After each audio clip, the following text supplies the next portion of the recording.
Napa Indians. For our broadcast final, everybody is anchoring their own story.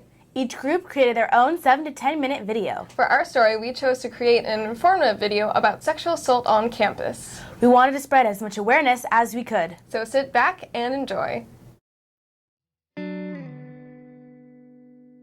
I've seen it probably more online rather than actually in person. Not that I can think of, not really, it doesn't really happen. Well, I've seen guys probably inappropriately touching girls, either if they're their girlfriend or not. I haven't seen it specifically, but I've heard of some certain things that have happened. Some of the comments that I've heard would be considered sexual harassment. I haven't seen very much sexual harassment. Most of it is mostly joking between friends. I see a lot of people making sexual jokes that are degrading to certain people. A lot of verbal. Guys say stuff to girls. Well, of course, being a senior, so I've had 4 years of experience. Not personally to myself, but I have seen it around campus. And just I've heard comments that sometimes even teachers will make to their students that's kind of why would you say that to a student? Guys have said comments to me that just make me uncomfortable sometimes, and I tell friends sometimes about it, but it makes me uncomfortable sometimes, and sometimes I feel weird around the person after that. Online and, in school in general. Times when people would create fake accounts for on high school and stuff, saying trying to expose girls for sending intimate pictures of themselves, and there's been multiple occasions when that's happened.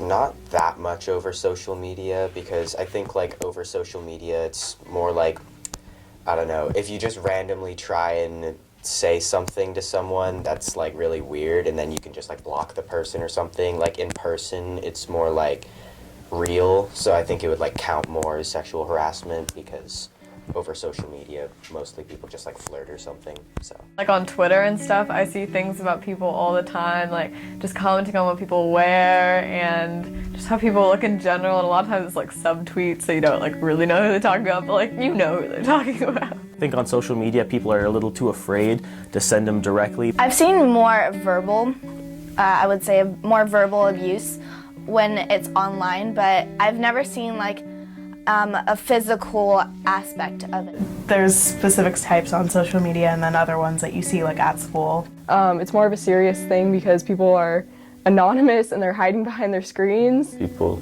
would rather text something than say something to someone's face.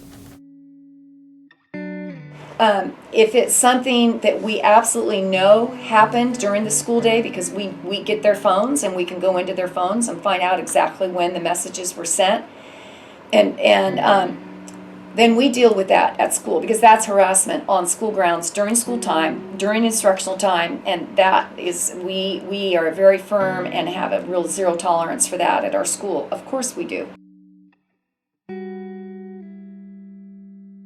it's iffy with sexual harassment, because that can be sort of embarrassing to go to people about. I'd probably go to Miss Howard or maybe Officer Thompson, because I feel like they would know what to do. Me personally, I'd probably tell my friends first, and then from that point I have a good group of friends, so they would probably tell me, go talk to your teacher. Maybe the counselor or a teacher that I feel comfortable with. I would probably talk to my parents about it and then go to a counselor or advisor and report what's going on. If anything that someone does to you, whether a girl, a boy, adult, student, makes you uncomfortable in any type of way, you need to tell an adult. Probably if it was an adult that I trusted and I knew really well.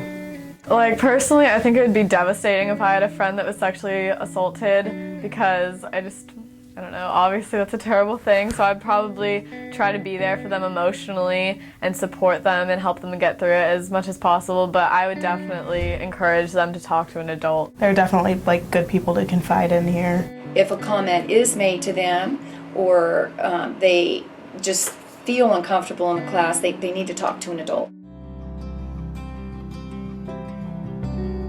Especially in high school, I think it should play a way, or it should be taught a lot more. I don't know, I don't think I need to be taught that much. I think we just need to raise awareness. I don't feel like it's that big of a deal.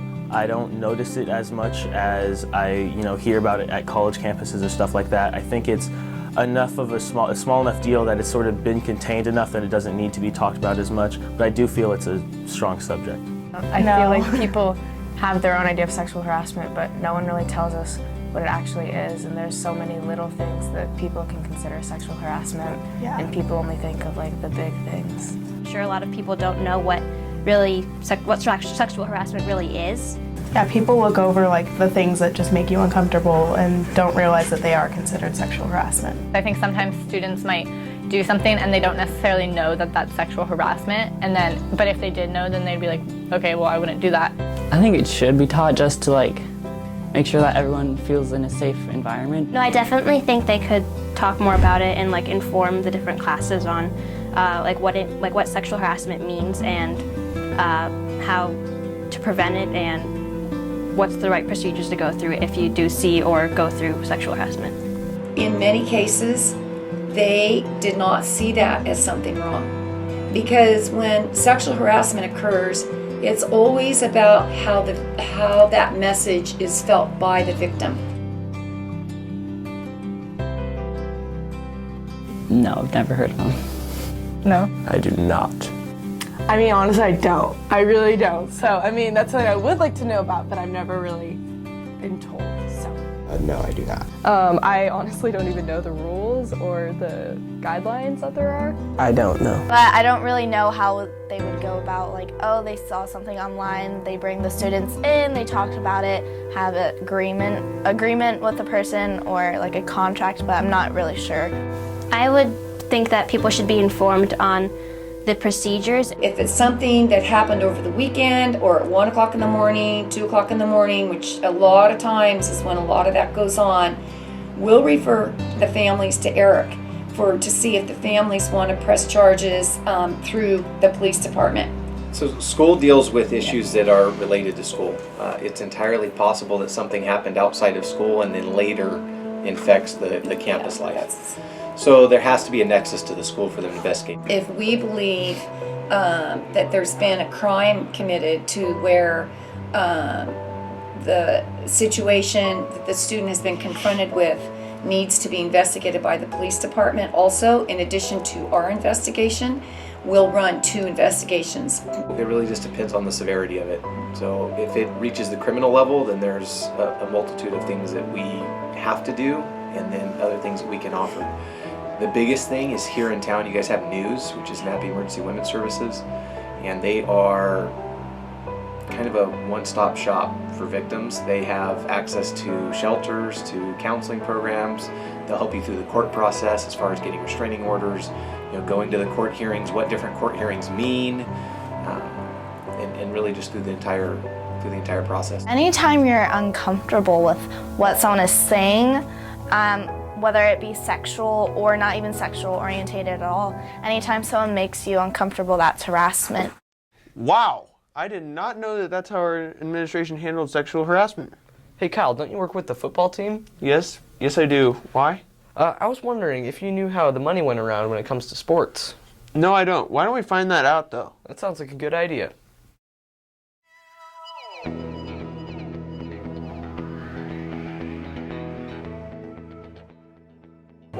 No. The amount of money a sport gets is dependent mostly on what it costs to run the sport. For example, the sport of tennis, if you take away the cost of surfacing and maintaining the courts and nets, which is covered by the district, the cost of tennis is going to be for tournaments, for balls. Kids usually bring their own rackets. It's pretty low. If you look at the cost of football, it's very expensive because of all the gear you wear. Baseball, you've got catcher's gear, you've got all the things that go into, there's game balls, there's practice balls, there's, this year we had to split the cost of a $4,000 batting cage. Cross country, very cheap. Kids have a pair of tennis shoes and they've got a uniform and that's it. So it really depends. Swimming is probably the most expensive sport. That's mostly because the district covers that, but or at least the district covers the most expensive part, that's maintaining a pool. And you look at what it takes to do the chlorine and to keep it heated and things like that, literally tens of thousands of dollars a month. So that's how sports get funded. It just depends on what they cost to run.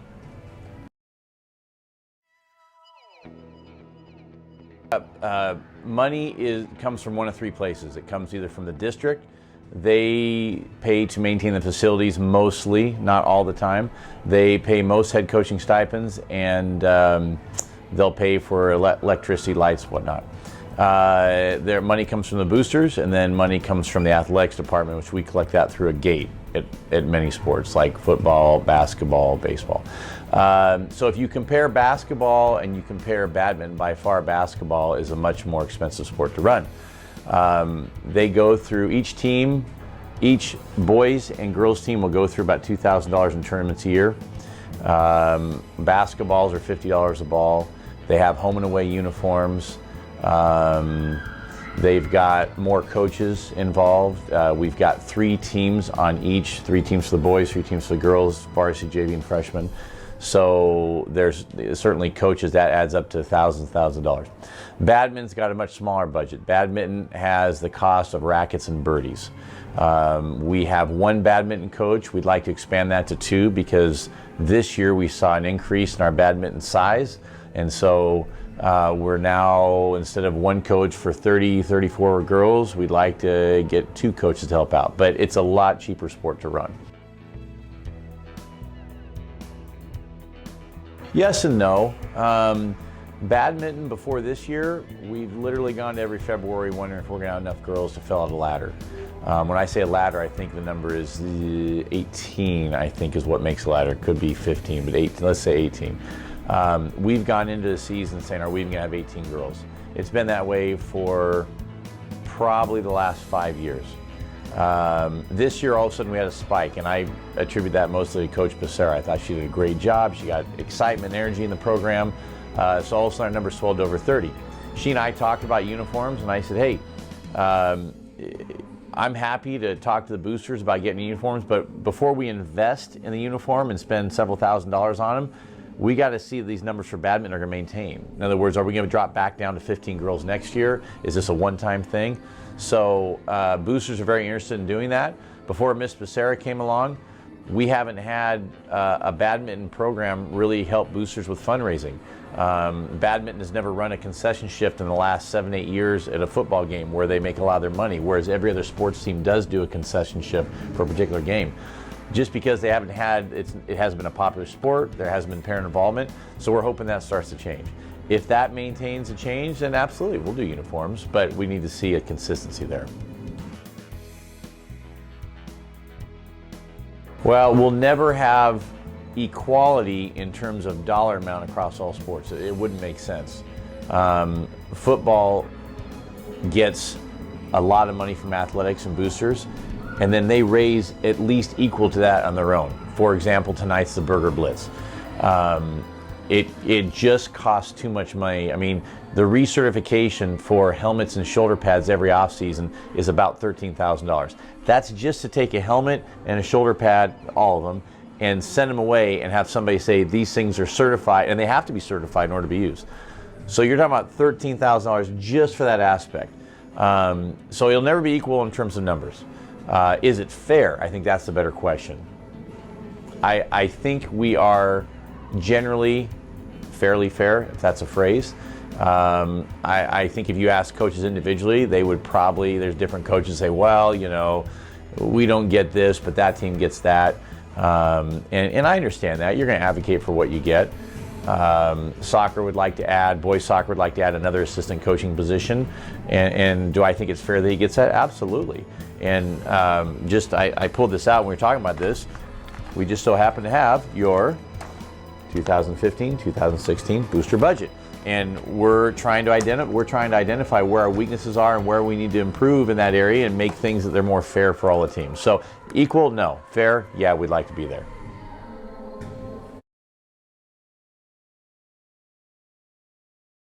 Every 3 years we order uniforms and basketball, so it comes out to approximately $8,000 to $10,000. It usually takes about $30,000 to $40,000 a year to run the football program. This is my second year coaching badminton, and this year I got $500 budget.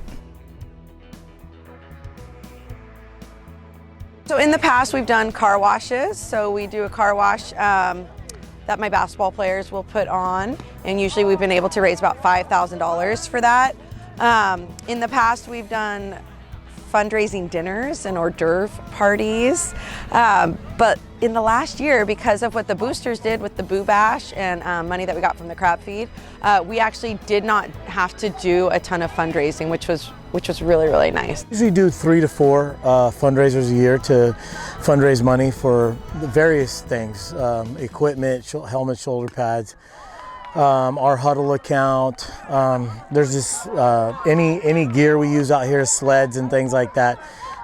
Didn't do any fundraisers this year. The boosters did put on a fundraiser, and if we sold extra amount of tickets than what we were required to do, that would go directly to our fund.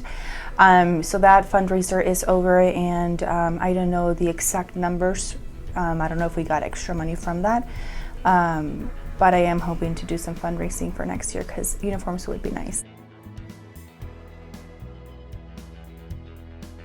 Well, it depends on each year, honestly, it depends. So if we ask for more and they have it in their budget, we're able, like, I think every 3 years now they're gonna help buy our uniforms. And so that will, for my team, that's about $2,000 or $3,000. But then on a year that I'm not getting the uniforms, you know, I'm getting a couple thousand for my tournaments and for my assistant coaches. Wow, that's kind of unfair how football gets all the money for sports. Yeah, I feel like the other sports should get more money from the school. Well, next we have a story about a coffee battle between the two companies near the school, Dutch Bros and Starbucks.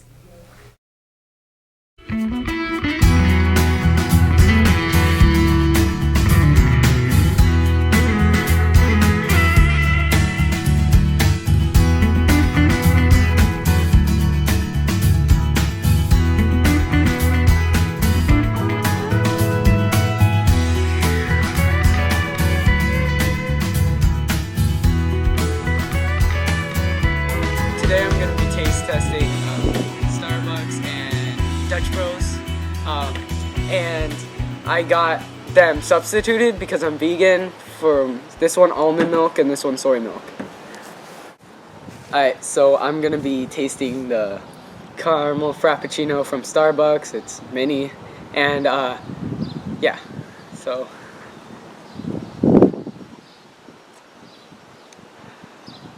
really sugary, I guess, but good, nice texture, I guess. It, you know, has a nice display, I guess. It's good, but I don't know. It's good, yeah. I would buy it again, but I might not recommend it to a friend. I don't know if they were all like, oh, should I get this? I would probably be like, yeah, sure, but yeah. Alright, so next one I'm gonna be drinking the Dutch Bros Caramelizer, and looks pretty good. Looks like a shake. I don't know. Yeah. Okay.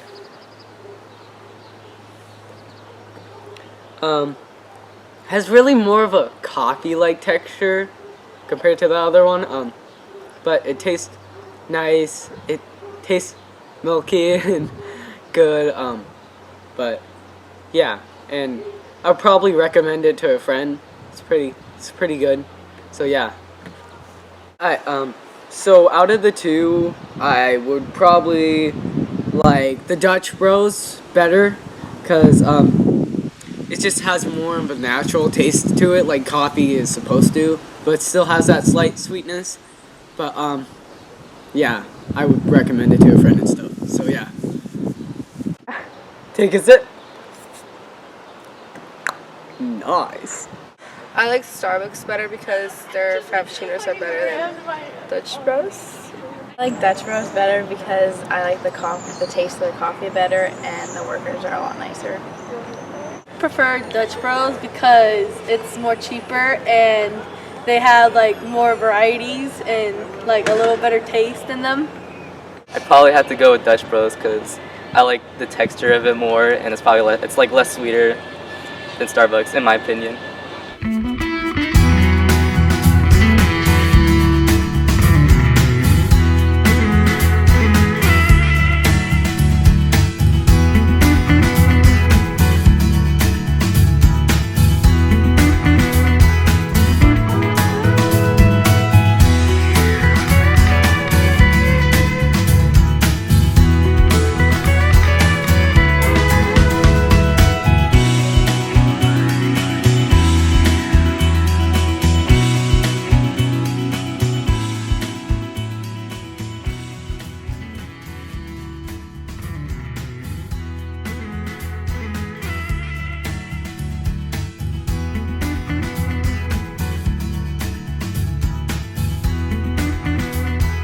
So first we have a vanilla frappuccino from Starbucks. Blur my face out.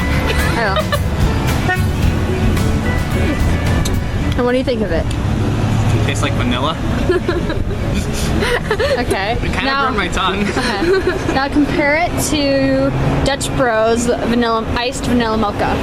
Okay.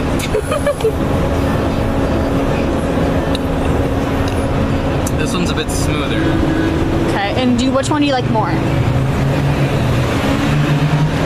Dutch Bros. Why do you like Dutch Bros more? It didn't burn my tongue. Okay. Also, it has a bit of a stronger taste to it. Okay. So first we have Starbucks cinnamon chai tea latte compared to Dutch Bros chai latte with cinnamon on top.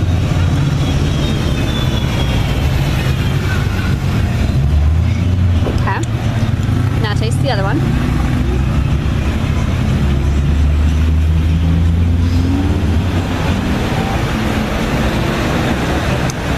Now which one do you like better? I'm gonna have to go with the Starbucks one. Starbucks? Yeah. Explain. One, because it has a bit more of a stronger taste to it, and two, because it felt a bit smoother from the instant I touched my tongue.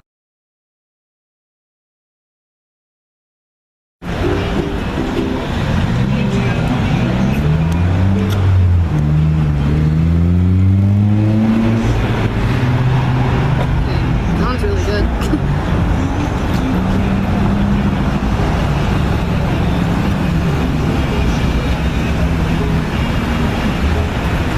Now, which one did you like better? I like the Starbucks one better. Starbucks? Why? It's just, that one has like a lot of espresso in it. So I prefer not a lot of espresso, so I like the Starbucks one. Okay. Starbucks cinnamon chai latte compared to Dutch Bros chai latte with cinnamon on top. That's really good too.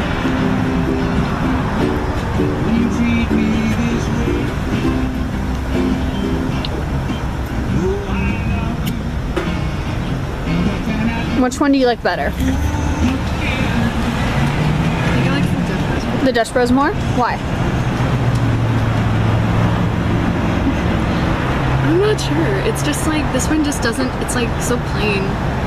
It's like not as much. That one like is like stronger. Okay.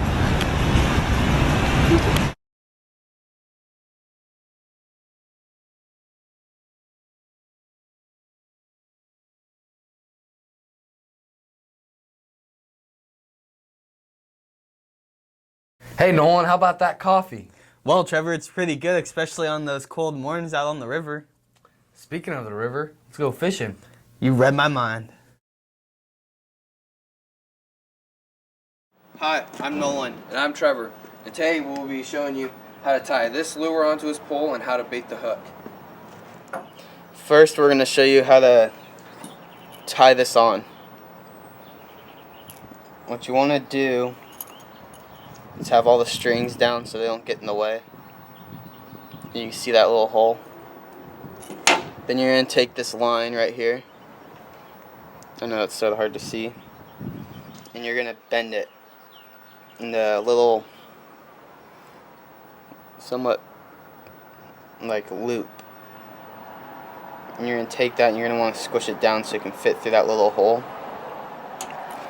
And then you're going to take it, slide it, you're going to take it and slide it right through, just like that. And you're going to have it sit, just like this.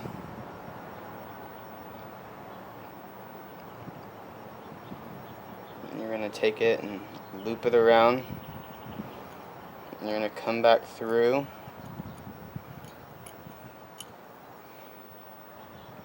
And you're going to take it and go wrap it around it.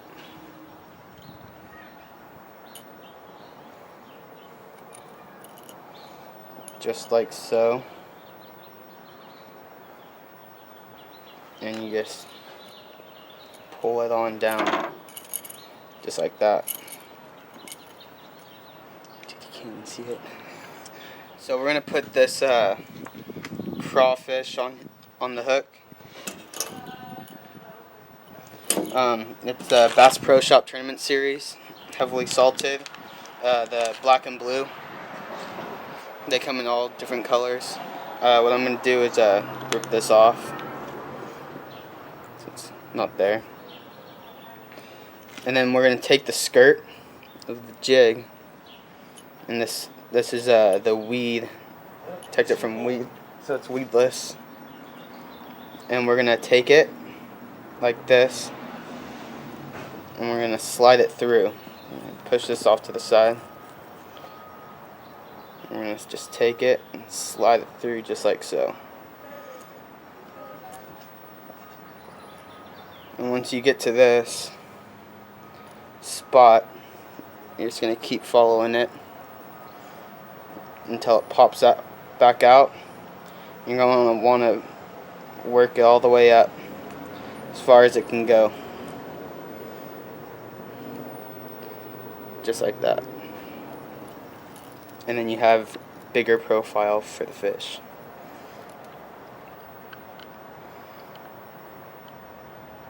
Next we'll be showing you how to cast your lure into the water and how to reel it back in. And hopefully if you do it right, you'll have a fish at the end of your line. You can see the lure is way down there on the ground. Now he will start reeling it in, giving it some action to make it look like a real fish.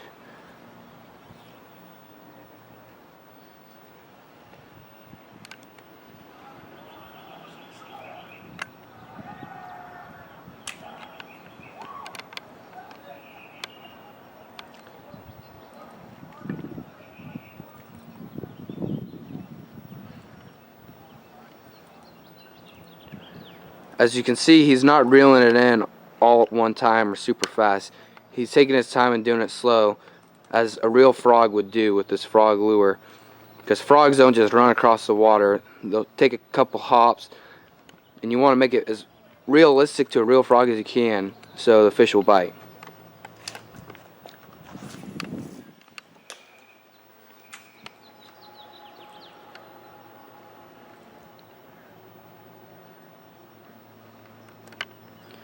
As you can see, he's reeling nice and slow and popping the pole back just a little bit. Give some real life action.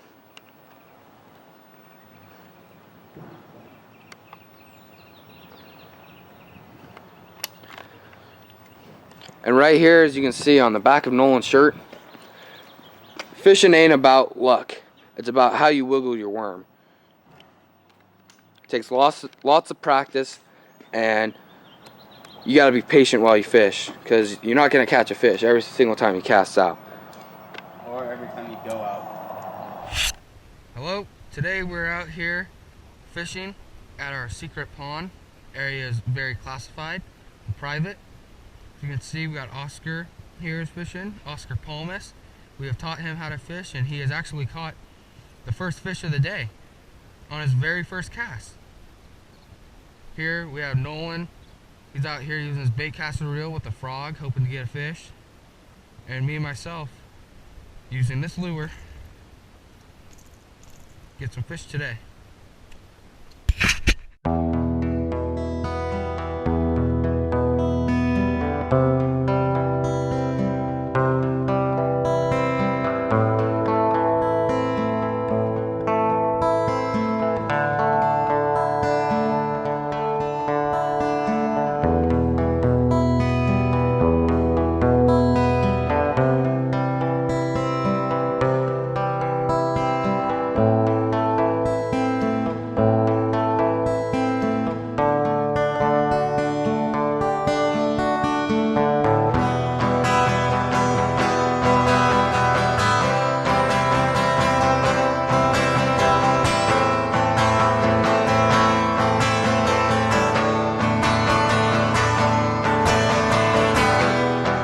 This road I've been on so long is burning behind me.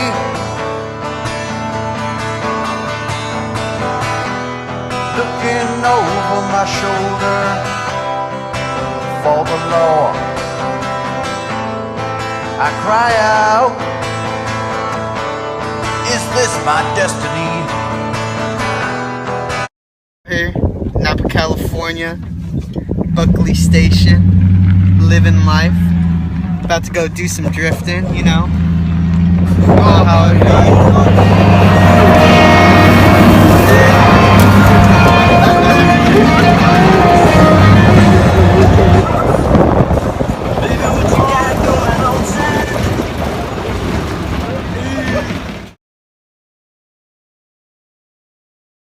Now, forget the rest of those clips and get ready for the greatest video you've ever seen.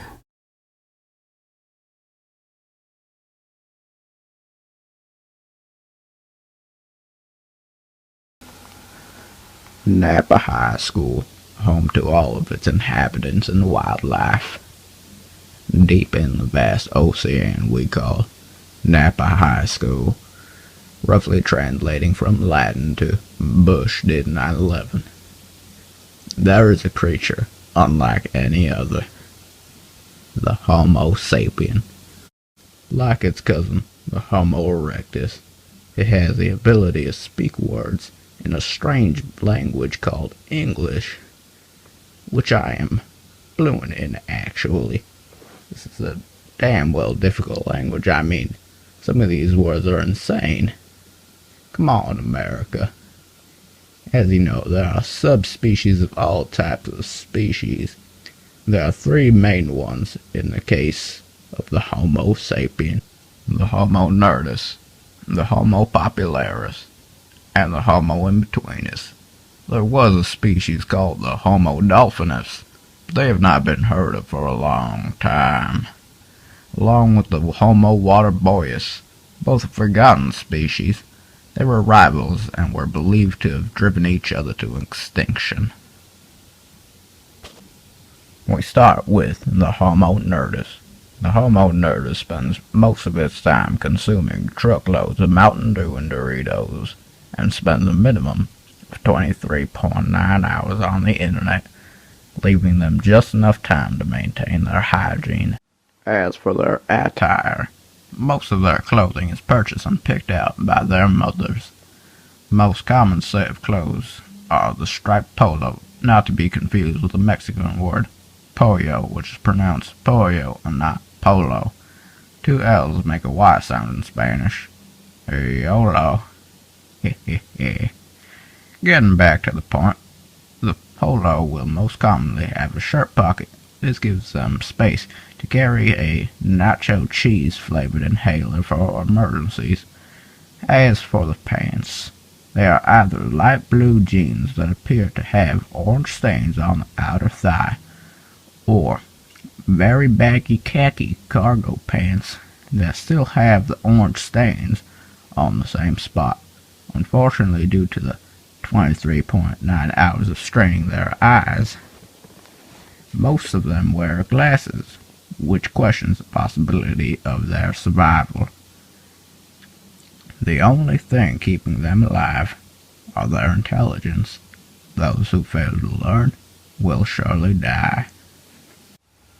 As for repopulation, they don't. Their species is only introduced by crossbreeding and cannot breed for themselves. They can be compared to the mule in terms of repopulation. We have the Homo popularis. The Homo popularis is the highest on the food chain in the kingdom of Napa High. They spend most of their time gossiping and consuming a minimum of 2 gallons of Gatorade per day. They will try to ingest as many electrolytes as possible to prevent from sleeping, a large advantageous tactic over the other species. As for physical food, they do not eat it. As for attire for the popularis, the Homo popularis wears a traditional Napa High sweatshirt and khaki jeans. But a new outfit is being introduced to the popularis. It is the neon Under Armour shirts and the Nike shoes paired with tube socks that reach their upper thighs. They wear hats with sports teams on them, but it is very uncommon. They were the kind of children that believed that light-up shoes would make them run faster. Did it? Nobody knows, but that's what they believed. As for repopulation, they are the reason overpopulation is becoming an issue. As for the fact that they have a minimum of 4 children per family. In some cases, they have 4 families with 7 children per family. The Homo popularis is one of the most dangerous species in the kingdom of Napa High. The most dangerous, of course, being the Homo densdalis. But we don't speak of them for religious reasons. Now, last of all, the Homo in between us. The casual attire contains hoodies, jeans, cargo shorts, trucker hats, and Converse. The Homo in between us is prone to making cheesy jokes and making fun of other subgroups behind their backs. They mostly try to promote themselves by making fun of the Homo popularis behind their backs. The Homo in between us is actually not on the Napa High food chain. They are on a separate food chain called the Mom's Leftovers chain. They will consume anything made by their mothers, mainly relying on that food source. Without it, they would starve. The Homo in between us is most commonly spotted in the following locations: B4, the rail, and the gym. Well, that concludes our study on Napa High School's wildlife.